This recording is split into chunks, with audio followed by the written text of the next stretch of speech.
La Moucande. Menteur mentira. Jusqu'où? Par Léo Banem. Au commencement biblique était le menteur. Quel être fascinant qui semble avoir un talent inné pour tordre la réalité. Dénommez-le escroc serpentin ou comme vous voulez.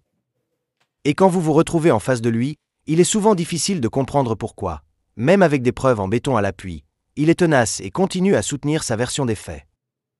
La première raison pourrait être la peur de se faire prendre. Car le menteur pense que la vérité, une fois révélée, pourrait non pas le libérer mais avoir des conséquences désastreuses sur sa vie, ses relations ou son image de marque. Aussi, préfère-t-il taire la vérité ou s'enliser dans ses mensonges, espérant que la tempête finira par passer sans trop de dégâts. Mais n'oublions pas qu'il a son ego surdimensionné. Oui, pour certains, avouer ses erreurs ou ses mensonges serait comme se cogner la tête contre un mur.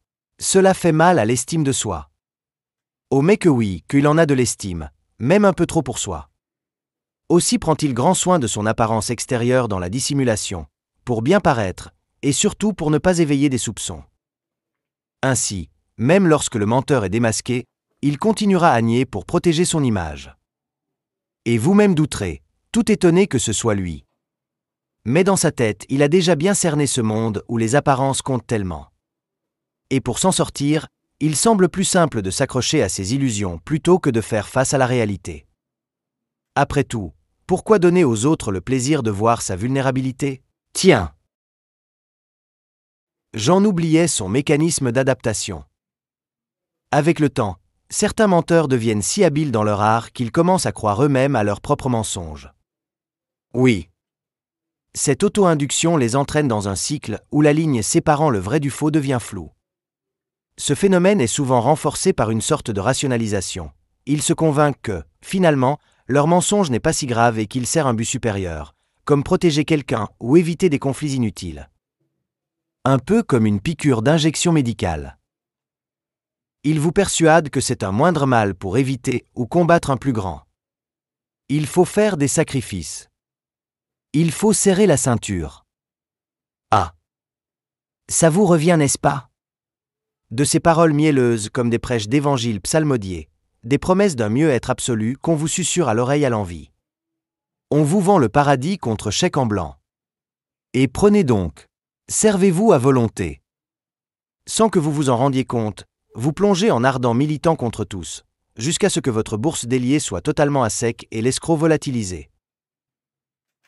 Et nous y voilà au perfectionnisme, à la manipulation. Certains menteurs voient le mensonge comme un art, une manière de jongler avec les émotions et les perceptions des autres. Dans ce jeu, être pris la main dans le sac ne fait pas forcément tomber l'œuf des mains du menteur. Au contraire, cela peut lui permettre de redéfinir les règles du jeu.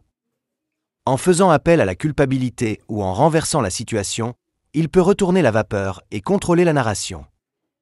C'est un véritable art de la manipulation qui fascine autant qu'il dérange.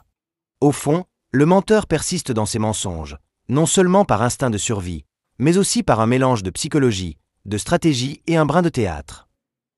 En vrai, c'est un maniaque, un psychopathe qui ne supporte pas la critique des autres car il croit absolument en lui-même. Il croit en son infaillibilité et de ce fait se trouve investi d'un pouvoir mystique, d'une mission messianique. Et que même il serait d'une intelligence supérieure. C'est pourquoi certains frappent à la porte des gourous. Ceux-ci leur enseignent autant la maîtrise de soi que l'art de la domination discrète, autrement dit l'envoûtement. Parfaits adeptes de Machiavel et préposés à la prestidigitation, ils se sont persuadés qu'ainsi ils seront encore plus puissants, plus efficaces. Mais, ce qu'ils ignorent par-dessus tout, c'est que même les gourous les plus futés ont leurs limites. Alors, menteur mentira, jusqu'où?